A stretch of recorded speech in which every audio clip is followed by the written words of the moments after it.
patuloy natin ang ating kwentuhan. Maraming nanonood ngayon. Sasabihin nila, Isko, mabuti sila narating nila ito. I mean, you are in a good place in life. Ako, mahirap pa. Kahit ano, di ba, the complaint is, lahat ng ginagawa ko, it seems like they're not working to my advantage. Parang hirap na ako. Sinisubukang magtrabaho, walang nangyayari, etc., etc. When you are in a situation like that, na parang ang dilim, ano ang gagawin ko? Well, we were there. We tried to question things around us, no? Yung kung ano yung experience ng mga kapuso natin. Dumating yan sa'yo? Na parang wala pagod na? Ka na. Pagod na? Oo. Ayoko na. Okay. Oo. Kaya lang,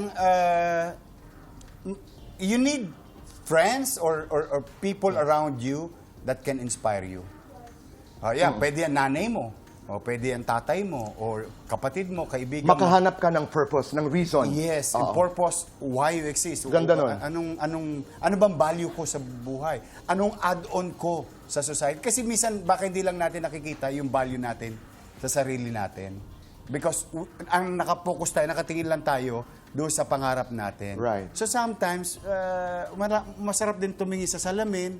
Tingnan mo rin, ano bang nagagawa ko? Ano na ba na-achieve ko?